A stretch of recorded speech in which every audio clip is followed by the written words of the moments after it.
আমাৰ ৰাইজৰ ক্ষোভ আপোনালোকে খবৰ ল'ব যে গোটাই ধুবুৰীতো ৰকিবুলৰ এগেইনষ্টত মই ৰকিবুল হিচাপে নকওঁ ৰকিদাৰ হিচাপে কওঁ ৰকিদাৰ বিৰুদ্ধে বিভিন্ন জেগাত মানুহৰ ক্ষোভ তেখেতৰ এগেইনষ্টত কিন্তু পোষ্টাৰিঙো হৈ আছে এতিয়া যদি মই কওঁ জিতেন্দ্ৰ সিং ৰকিবুল হুছেইন আৰু ভূপেন বৰা 80 লাখ টকা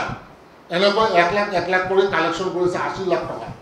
যদি ইহঁতৰ নিজৰ ভিতৰতে প্লানটো আছে যে ধুবুৰী লোকসভা কাৰণ ৰিপুন বৰাৰ টাইমত কোনো ৰকিবুল হুছেইন কৈছিল মোক ডিপুটি চিফ মিনিষ্টাৰ দিব লাগিব আপুনি চিফ মিনিষ্টাৰ হ'ব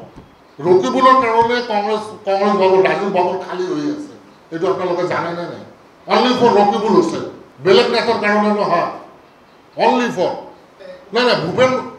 আরে রকিবুল হোসেন এটা করছিল অহংকারী তেখেতে 15 বছর করাপশন করেছে 150 কোটি টাকার করাপশন তো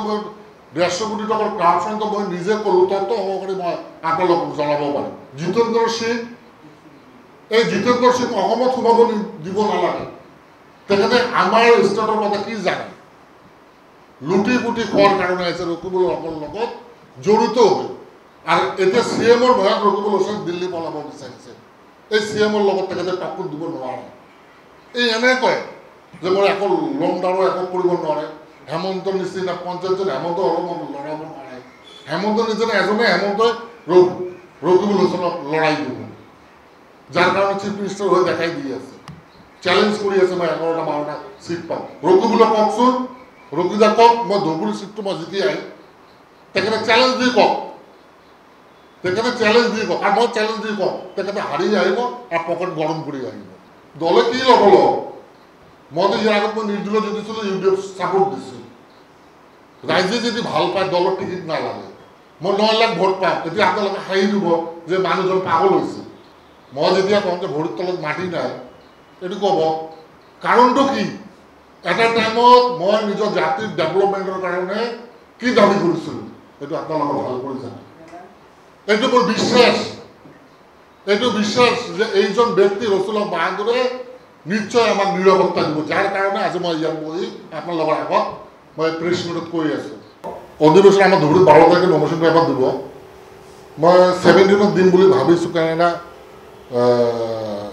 ৰকিবুল হুছেইন ডাঙৰীয়া ৰকিদাক দিব কেই তাৰিখে সেইটো মই গম নাপাওঁ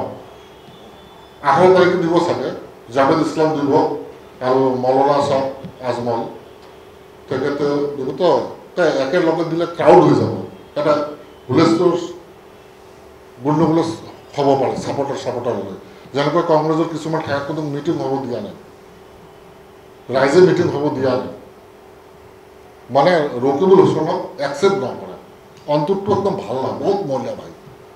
বহুত মহিলা আপোনালোকে ভাল কৰি জানে মানুহৰ মাইনৰিটি মানুহৰ এটা মনত এটা ভয় যে ইও ঠকিব মনুল হক চৌধুৰী যেনেকৈ ঠকি আহিছিল আমাক জাহানুদ্দিন এমপি যেনেকৈ ঠকি আহিছিল এই ৰকিবুল হুছেইনে তেনেকৈ আমাক জিলা পৰিষদ কৰিছে এবাৰ আমাক বিক্ৰী কৰি দিব